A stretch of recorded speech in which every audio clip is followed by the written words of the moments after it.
Hola a todos, es un placer estar aquí, es un gusto compartir este espacio y le damos la bienvenida a este panel de discusión a Magda Talía Garcés Bolaños, Caterine Quintero Torres y quien les habla Mónica Fernanda Gómez.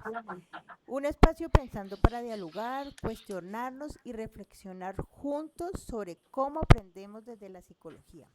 Hablar de aprendizaje no es solo hablar de teorías, sino de personas, de historias y de contextos. Aprendemos en la infancia, en la adolescencia, en la adultez y también en la adultez mayor. Aprendemos en la escuela, pero también en la vida cotidiana.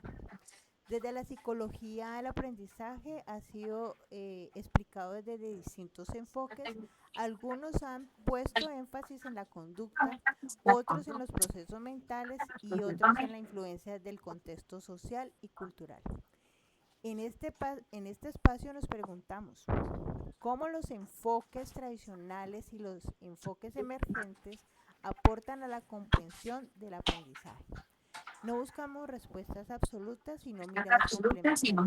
Para iniciar, tenemos a nuestras invitadas, Caterine Quintero, y me gustaría Hola. que nos pudieras hablar desde los enfoques tradicionales. ¿Qué aporta el conductismo y el cognitivismo a la comprensión del aprendizaje? Bueno, bienvenidos, cordial saludo para todos.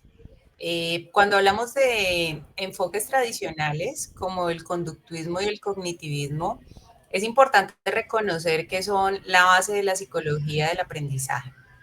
El conductuismo permitió estudiar el aprendizaje de manera objetiva. Gracias a autores como Watson y Skinner, entendimos que la conducta se ve influida por estímulos y refuerzos y consecuencias. Esto sigue siendo muy útil hoy, por ejemplo, en la modificación de conductas en contextos terapéuticos y educativos. El cognitivismo amplió esta mirada al reconocer que aprender no es solo responder, sino pensar, procesar información, recordar, resolver problemas. Aquí el aprendiz es activo, construye conocimiento. Bueno, sin embargo, a estos enfoques se les critica que dejan de lado lo emocional y lo social. ¿Cómo responderías a esta crítica, Caterine? Es una crítica válida. Los enfoques tradicionales pueden simplificar la complejidad humana si se aplican de forma rígida. Pero el problema no es el enfoque, sino cómo se usa. Si se complementa con otras miradas, siguen siendo herramientas muy valiosas. Bueno, muchas gracias, Caterine, por tu aporte. Me gustaría que Magda Talía nos ampliara un poco este contexto. ¿Qué coincides con una postura o crees que estos enfoques se quedan cortos para explicar y cómo aprendemos hoy? Muchas gracias, Mónica. Buenas noches a todos. Bueno, respecto a la pregunta, coincido en que los diferentes enfoques tradicionales aportan bases que son importantes, pero también considero que se quedan cortos si no se tiene en cuenta el contexto social y cultural. Desde el enfoque sociocultural, el aprendizaje se podría entender como un proceso que ocurre en interacción con otros.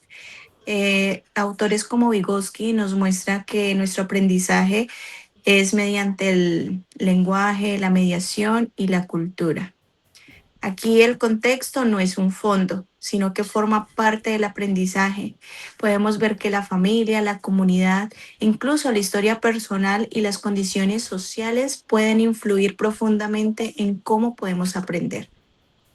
Magda Talía, entonces podríamos decir que no todos aprendemos igual, porque no todos vivimos las mismas realidades. Exactamente, el aprendizaje no es universal ni homogéneo. Cada persona es de su historia y desde su entorno. Sí, es correcto. Y es ahí donde creo que los enfoques tradicionales necesitan dialogar con estas perspectivas porque solos no logran explicar toda la complejidad del aprendizaje humano.